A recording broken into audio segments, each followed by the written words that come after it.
چوڑا پہنے ہوئے تھا۔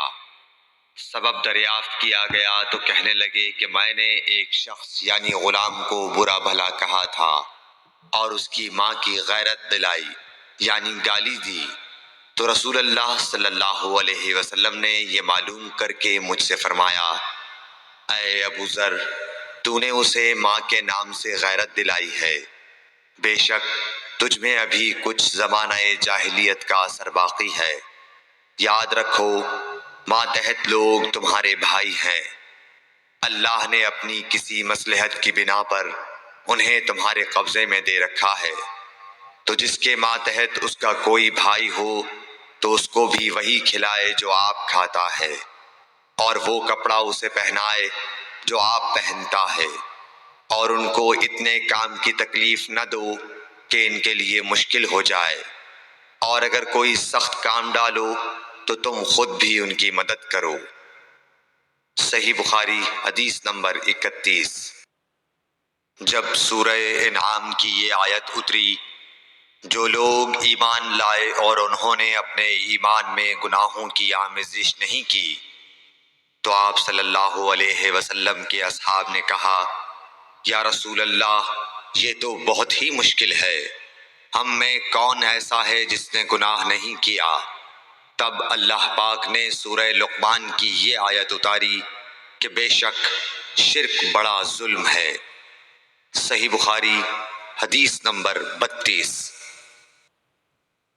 رسول اللہ صلی اللہ علیہ وآلہ وسلم نے فرمایا، منافق کی علامتیں 3 ہیں، جب بات کرے جھوٹ بولے، جب وعدہ کرے اس کے خلاف کرے، اور جب اس کو امین بنایا جائے تو خیانت کرے۔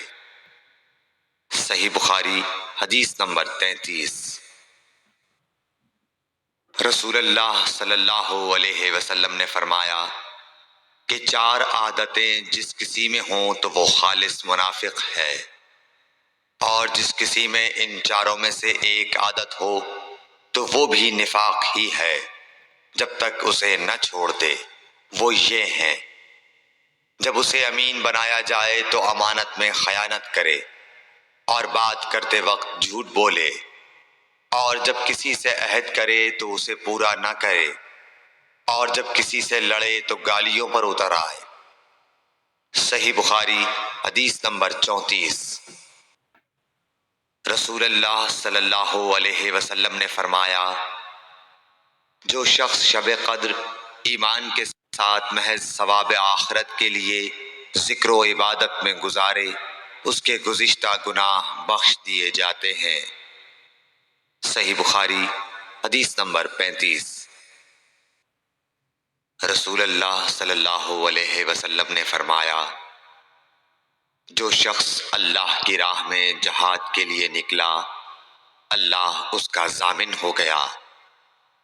اللہ تعالیٰ فرماتا ہے، اس کو میری ذات پر یقین اور میرے پیغمبروں کی تصدیق نے اس سرفروشی کے لیے گھر سے نکالا ہے۔ میں اس بات کا ضامن ہوں کہ یا تو اس کو واپس کر دوں ثواب اور مال غنیمت کے ساتھ، یا شہید ہونے کے بعد جنت میں داخل کر دوں۔ رسول اللہ صلی اللہ علیہ وسلم نے فرمایا، اور اگر میں اپنی امت پر اس کام کو دشوار نہ سمجھتا تو لشکر کا ساتھ نہ چھوڑتا، اور میری خواہش ہے کہ اللہ کی راہ میں مارا جاؤں، پھر زندہ کیا جاؤں، پھر مارا جاؤں، پھر زندہ کیا جاؤں، پھر مارا جاؤں۔ صحیح بخاری حدیث نمبر 36۔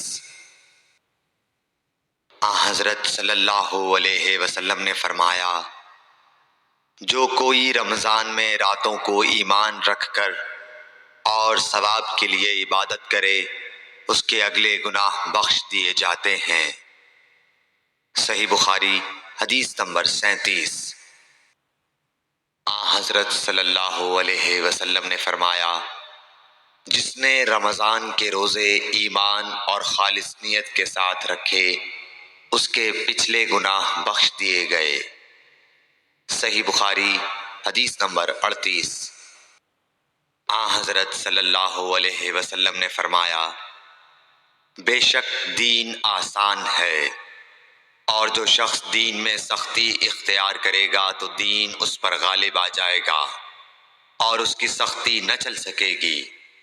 بس اس لیے اپنے عمل میں پختگی اختیار کرو اور جہاں تک ممکن ہو میانہ روی برتو، اور خوش ہو جاؤ کہ اس طرز عمل سے تم کو دارین کے فوائد حاصل ہوں گے۔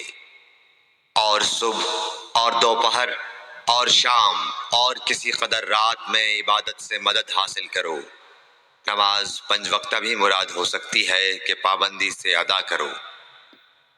صحیح بخاری حدیث نمبر 39۔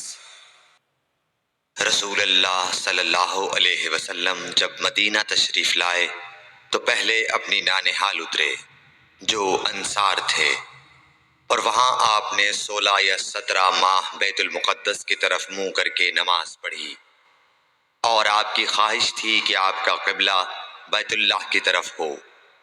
جب بیت اللہ کی طرف نماز پڑھنے کا حکم ہو گیا تو سب سے پہلی نماز جو آپ نے بیت اللہ کی طرف پڑھی عصر کی نماز تھی۔ وہاں آپ صلی اللہ علیہ وسلم کے ساتھ لوگوں نے بھی نماز پڑھی۔